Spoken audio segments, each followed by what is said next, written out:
Hello everyone, and God bless you all today in Jesus' name. Today we will be reading Matthew chapter 16 verse 13 through Matthew chapter 17 verse 9. When Jesus came to the region of Caesarea Philippi, he asked his disciples, "Who do people say that the Son of Man is?" "Well," they replied, "some say John the Baptist, some say Elijah, and others say Jeremiah or one of the other prophets." Then he asked them, "But who do you say that I am?" Simon Peter answered, "You are the Messiah, the Son of the living God." Jesus replied, "You are blessed, Simon, son of John, because my Father in heaven has revealed this to you. You did not learn this from any human being. Now I say to you that you are Peter, which means rock, and upon this rock I will build my church, and all the powers of hell will not conquer it. And I will give you the keys of the kingdom of heaven. Whatever you forbid on earth will be forbidden in heaven, and whatever you permit on earth will be permitted in heaven." Then he sternly warned the disciples not to tell anyone that he was the Messiah. From then on, Jesus began to tell his disciples plainly that it was necessary for him to go to Jerusalem, and that he would suffer many terrible things at the hands of the elders, the leading priests, and the teachers of religious law. He would be killed, but on the third day he would be raised from the dead.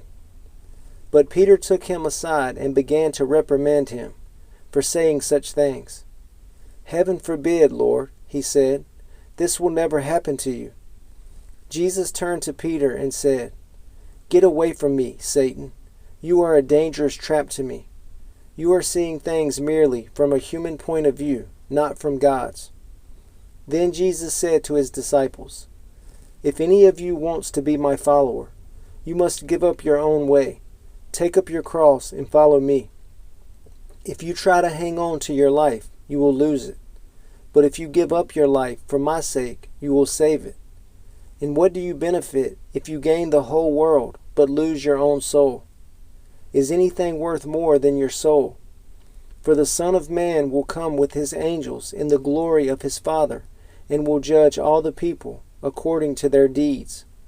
And I tell you the truth, some standing here right now will not die before they see the Son of Man coming in his kingdom."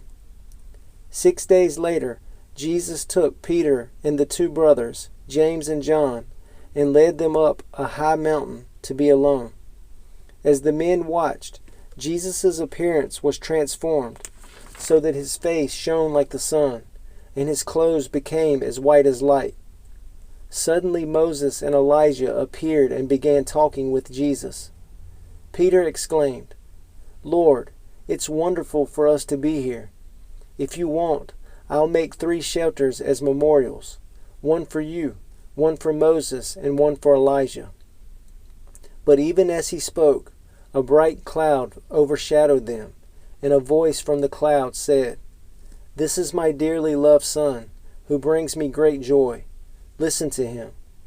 The disciples were terrified and fell face down on the ground. Then Jesus came over and touched them. "Get up," he said. "Don't be afraid." And when they looked up, Moses and Elijah were gone, and they saw only Jesus.